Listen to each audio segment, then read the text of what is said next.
Senate Republicans are requesting for a special legislative session now to put a pause on the Climate Commitment Act. They sent this letter to Governor Ferguson arguing Washington drivers are not only being burdened by some of the highest gas prices in the country, not just due to the war in Iran, but due to the state's climate policies.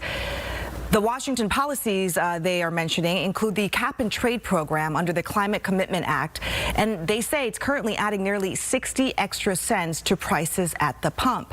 And that is in addition to the state's gas tax of 56.5 cents.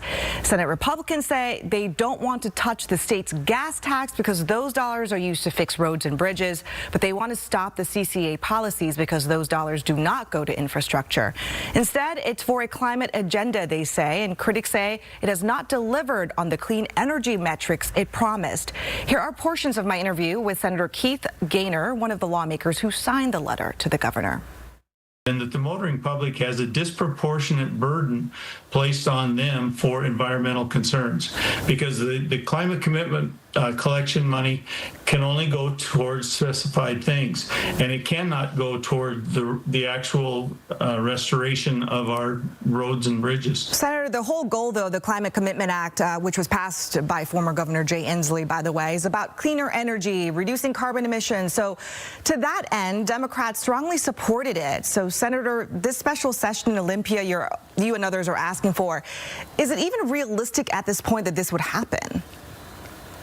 Well, I think it's something that we need to be thinking about. The money that we've collected, when the Climate Commitment Act was passed, it was with the express purpose of reducing emissions.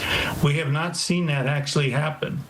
And so now we've collected over $4 billion and have not actually made progress toward the goals that were laid out with that Climate Commitment Act. And as I said, this money that's being collected from the motoring public is going toward things that do not relate to what the motorists are actually, taking advantage of, that being, once again, the infrastructure that we have here in the state. We're making an investment, but we're not getting a return on that investment. So people are paying money and watching it get spent in things that really don't achieve progress toward the goals that were laid out when the Climate Commitment Act was actually instituted. Can you give us a little bit more specific examples of what you mean by when you say you're not getting, the results from the investment? Well, I think it's pretty clear. I mean, the Department of Ecology used to have a standard. They were showing on their website, what kinds of progress we were making toward reducing our emissions. That's gone. I mean, they don't have it on there anymore because we have not achieved the benchmarks that were laid out. So, I mean, that, as far as the specifics, I don't know where all the emitters are. One thing I've been trying to do, and I did some research on who actually was paying for these carbon credits. And right now, what we've got are people, not only the emitters are buying carbon credits, but we've got investors buying carbon credits. And so if they're buying carbon credits, which means that these are not even the people that are trying to reduce their emissions, these are people that are speculating in the market. And they're buying credits with the idea that those credits are going to go up in cost, and then they'll sell them down the road. It's like buying futures.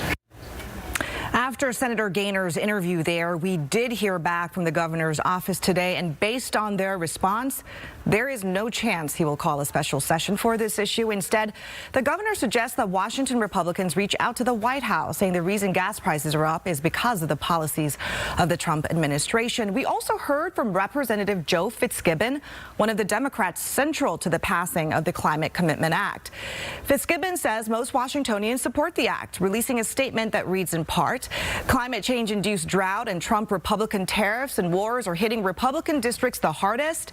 Maybe Republican senators should talk to their own party in D.C. about fixing some of the many harms they have inflicted upon Washington, starting with ending, not resuming this dangerous war with Iran."